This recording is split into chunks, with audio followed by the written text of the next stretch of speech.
This is the Paycheck to Daycheck Reselling Podcast. I'm Liz. And I'm Ashley. Together, we have been making money online collectively for over 10 years. Our mission is to help you start, learn, and grow a reselling business and to inspire you to turn your paycheck into a daycheck. The world is changing, and we want to help you change with it.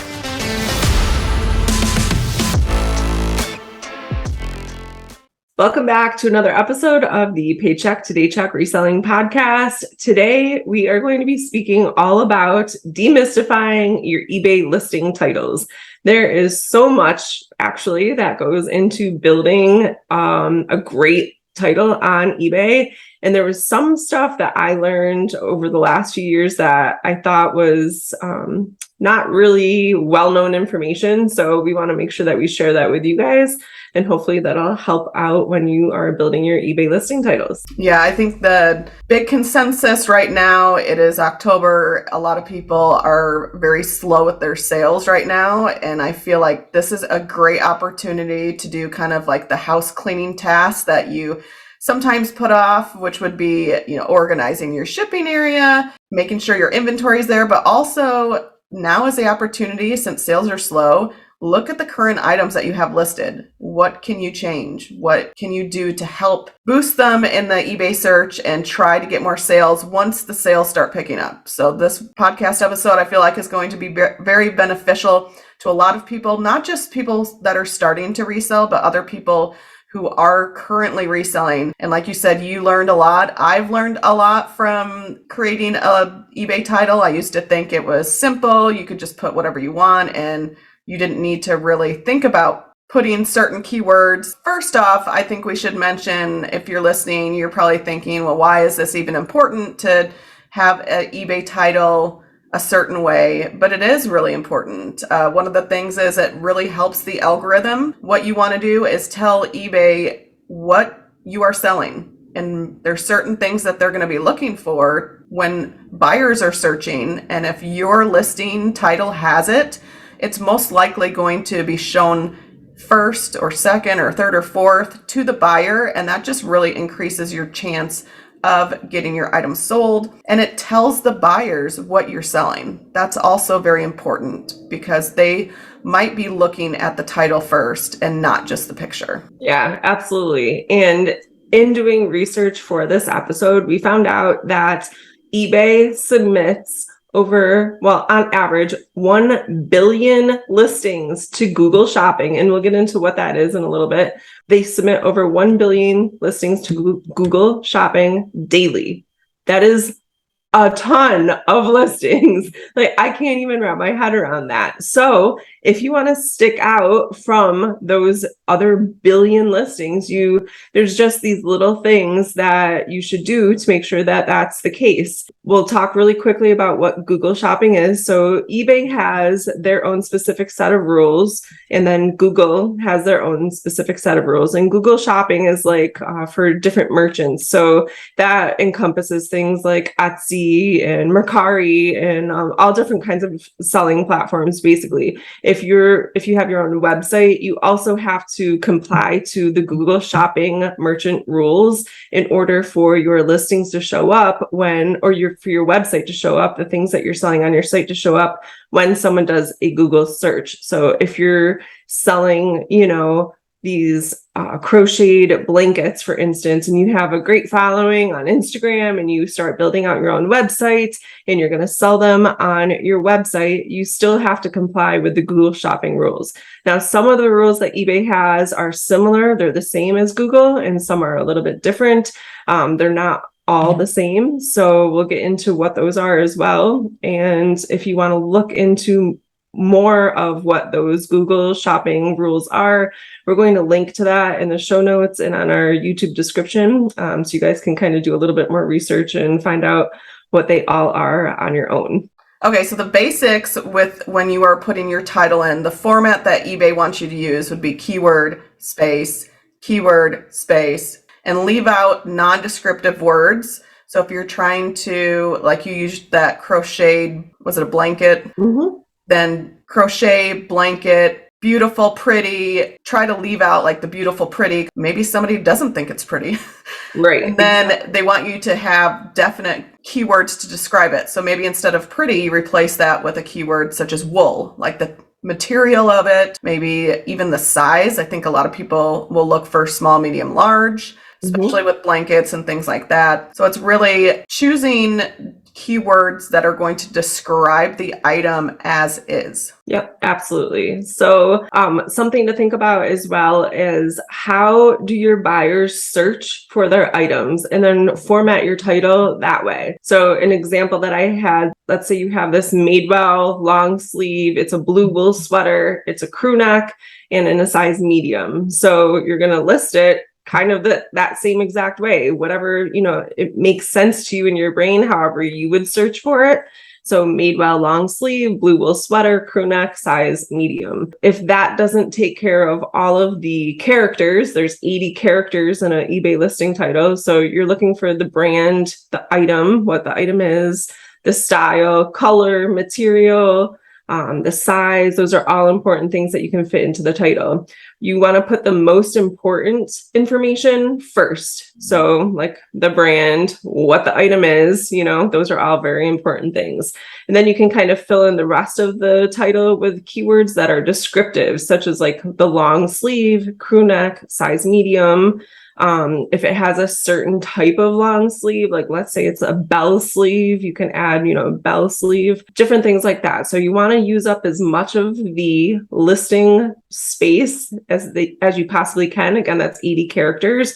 But on the other side of that, you don't want to just list out words that are not relevant to your listing. And we'll get into kind of like keyword stuffing in a little while, but you want to make sure all the words that you use are relevant to your listing. One of the things that I think would be very beneficial as an eBay seller is, and I've done this before just to kind of test it out, but go in and search for an item, but in different order, and see when you're searching that, what really does come up. I think the goal is to have enough keywords in your title to where there aren't that many options for the buyer. Does that make sense? Where if you were to just search long sleeve women's medium shirt, you're going to come up with thousands and thousands of listings. So what can you put as a keyword so that way it kind of reduces all the listings that don't apply to what you're selling? Right, exactly. And we know that obviously eBay uses item specifics, and they're, slightly extra about those item specifics. They think of everything in the body of the listing. You can use those item specifics in your listing title as well. So things that they ask you in the item specifics, pop those descriptive words into your listing. Well, going back to if we're going to be searching for like the long sleeve women's medium top, like you gave the example of a bell sleeve. Yeah. Like somebody who's looking for a bell sleeve top is looking for only a bell sleeve top. And somebody who's not looking for a bell sleeve top would then not be searching that. You're also putting the keywords in the title to eliminate some of the people that are searching for specific items. Right. You don't want people to be scrolling through pages and pages and pages of things to finally end up at your listing. So using those keywords to narrow down the results, like Liz said, that's really important. Okay, so one other thing that we wanted to mention is avoid using frilly little things like emojis or like, what do they call them? Like emoji art or asterisk art just to take up space, or things like look with the @ sign as the O's. So look @ or L @ K. There's actually, if you search, I did this right before we started recording, there's over 140,000 listings on eBay that has look spelled with 2 @ signs as the O's in their listings. Nobody searches that way. And it also looks so unprofessional. You're just trying to get someone's attention, but no one will search for a look with the @ signs in the middle. They definitely won't submit that one to Google, right? Yeah. So Google Shopping is going to reject those listings as well. So what that means is eBay will submit it on your behalf to Google Shopping. That's one of the benefits of listing on eBay. They submit it to Google, but Google is going to reject that because of the gimmicky punctuation. It wasn't always this way. So I think you're going to find a lot of the people who do things like this in their listing titles are like the veteran eBay sellers that have been with eBay for a very long time. Like my parents were OG eBay sellers and they used to do stuff like this.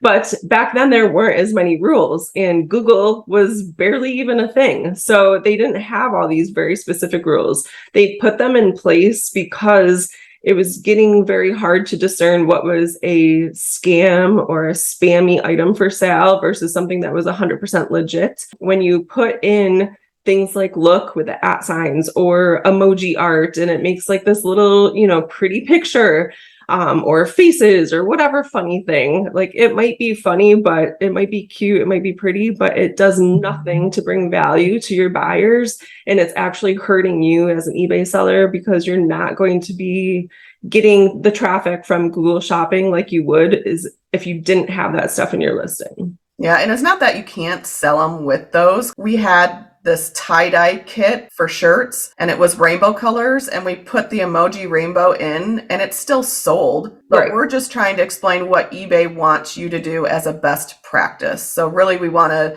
help you make the best listing so your odds of getting your item sold are increased. All right, so while we're talking about punctuation and emojis and things of that nature, as far as punctuation goes, eBay really recommends that you leave it out for the most part. So no dashes, no commas, exclamation points, and apostrophes is kind of on a case-by-case basis. So if you have an item and when you're typing it out, it's like apostrophe S or the plural of something, eBay, what they recommend that you do is do a search first to see which way is kind of coming up with the best search results. And sometimes when you search for like apostrophe S, it will come up with both in the search results. So you'll see the singular and you'll see the plural. What we recommend is the same thing that eBay recommends. Basically, just research it first, whatever you think is best. You can actually put both in your listings. So for example, if you have like Diana's wedding dress, Princess Diana's wedding dress, something like that,